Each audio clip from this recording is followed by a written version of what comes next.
Hi, welcome to Lesson 2 of your citizenship course. Today we are going to be talking about how the American system of government works. So we will talk about the different parts, the characters within those different parts, what their duties are, and how they work together to make the government work. So today's emphasis will be on the executive branch.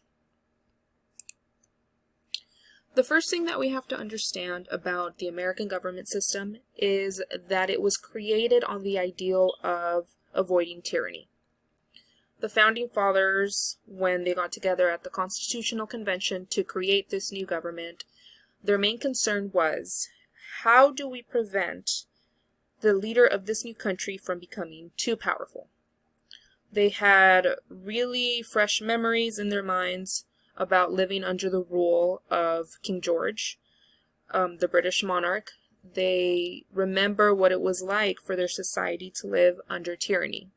So their main concern was preventing tyranny in their new country. Their solution was to separate power, to give power to different people in order to prevent one person from becoming too powerful. The government is set up in a way that there are many different ways it's divided. So we have a national government, a federal government, but we also have state governments. And then at the federal level, there is also separation. So that is what this slide is going to be focusing on. The federal government is separated into three parts: the executive branch, the legislative branch, and the judicial branch. So I said that today we are going to be focusing on the executive branch. Do not overwhelm yourselves if it does not make complete sense how the government works after today's lesson, because this lesson about the three branches is basically one huge lesson separated into three. So you might have a really good idea after today's lesson. You might not until after we finish the judicial branch lesson. And that's completely fine, because we need to know about each of these branches in order to understand how the government works.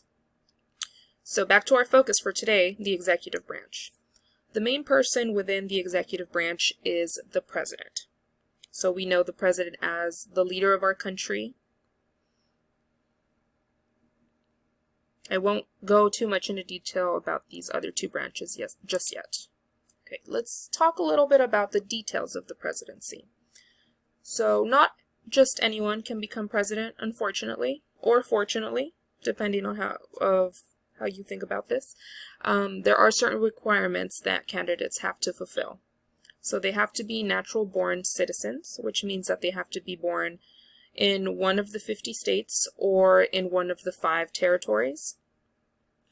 That means that a person that comes to the United States to live here and becomes a citizen, unfortunately, cannot become president. But their children, if they have children within the United States, those children would be eligible to be president. They also must be a resident of the United States for at least 14 years, and they must be at least 35 years old.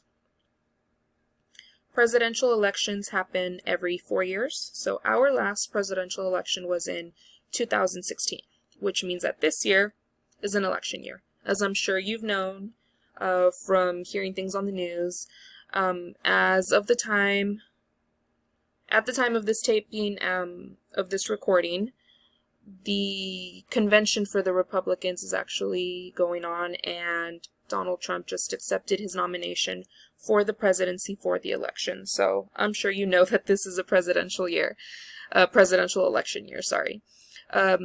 Elections always happen on the first Tuesday of November.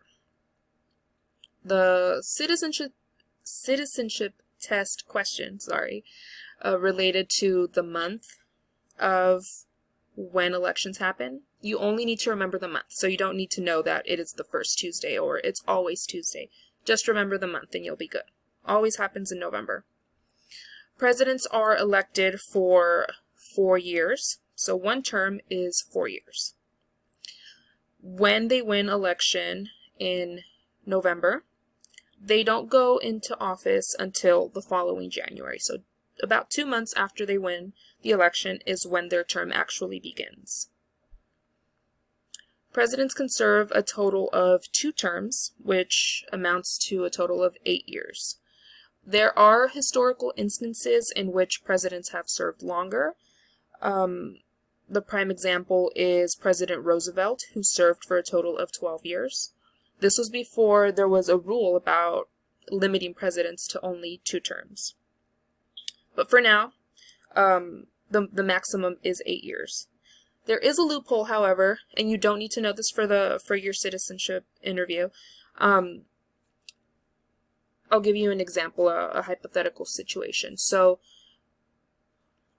a president dies while he is in office, and his vice president takes over. If this vice president takes over after the 2-year mark of their term, so say they started their term, the president dies 2 years into their term, the vice president would take over. This vice president, who is now the president, can run for re-election twice. And it would amount to a total of 10 years. This has never happened in the history of the country, but it is allowed. So technically the total would be 10 years, but it would require extreme circumstances. And I don't mean to confuse you, just remember that the total is 8 years, a maximum of 2 terms. Let's talk a little bit about the president's job, what their duties are. First and foremost, they are the chief of state and the chief executive. Fancy way of saying they are the leader of our country, and they are recognized as such in the world. Chief administrator means that they are the person who is in charge of implementing policy and making sure that the departments in his cabinet have the people that he needs in order to implement these policies. Chief diplomat, he is in charge of creating treaties, signing peace deals with other countries. Chief legislator, the president is the person who signs bills to become laws or vetoes bills, decides that he doesn't want them to be laws. Chief of party, the president is of course the leader of his political party. Commander-in-chief, the president is the chief of the armed forces in the United States. And chief citizen basically means that the president is the exemplary citizen. It should be someone that we all look up to as a model citizen, a model American. Political parties. I want to give you just a brief overview of what the political parties are in the country because you do need to know which party the president belongs to. So, these are the 2 major political parties in the United States, the Republican Party and the Democratic Party. There are other smaller parties like the Green Party, Libertarian Party, but you don't need to know them for your interview. Let's focus only on the Republican and the Democratic Party. The Republican Party is conservative. They are on the right side of the political spectrum. Some of the issues that they support, they are pro-life. They are pro-Second Amendment, which in the United States, the Second Amendment grants citizens the right to own guns. And they support traditional family values, which means a nuclear family with a man and a woman as the heads of household, things of that nature. So I'm providing you just a very brief, general overview of what each party stands for. It's not meant to address everything that they stand for, of course, just very broadly speaking.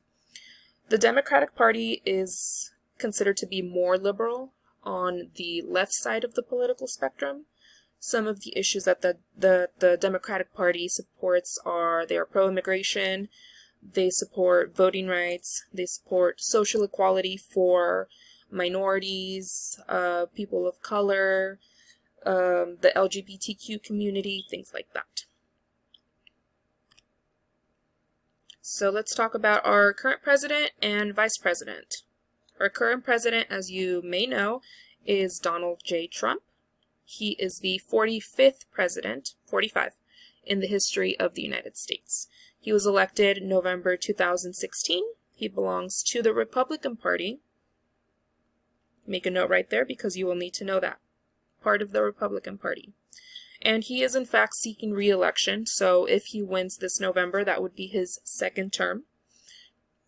Mike Pence is his vice president. He was, of course, elected along with President Trump in 2016. Also a Republican. I specify that he's a Republican because it is possible for presidents to choose a vice president from the opposing party. It doesn't happen very often. I cannot think of an example of when it has happened, but it is possible. So this is the current presidential ticket that is running for re-election, and our current president and vice president. The President's Cabinet. So the President's Cabinet is a group of advisors for the President. So I know that typically we would hope that our President is someone who knows everything, very knowledgeable, has extensive experience. But at the end of the day, we have to remember that the President is still human. They are going to have they're going to be missing information. They are not going to know everything. So they need a group of people that can advise him. For your citizenship test, you will need to know 2 different cabinet positions. So there are about 15 total. You only need to know 2 of them. You don't need to remember their names, just the title position. So for example, in the Department of Education, the secretary is Betsy DeVos. The only thing you need to remember is Secretary of Education. You don't need to remember her specific name. So these next 2 slides are going to give you a couple of examples that you can use for that question. Don't remember the person's name, just their title, Secretary of. They typically start with Secretary of, so that's a really good way to remember. So Secretary of Education, and this is our current Secretary, Betsy DeVos. Secretary of Agriculture is another possible answer. This is our current Secretary, Sonny Perdue. Department of Transportation, Secretary of Transportation is Elaine Chao. And in the Department of Defense, our Secretary of Defense is Mark Esper. So I have given you 4 possible answers: Secretary of Education, Secretary of Agriculture, of Transportation, and of Defense. And once again, the role of these people is to advise the President, to help the President make educated, smart answers that are going to help citizens. Okay, I'm going to pause here, go ahead and head over to the second part of this lecture.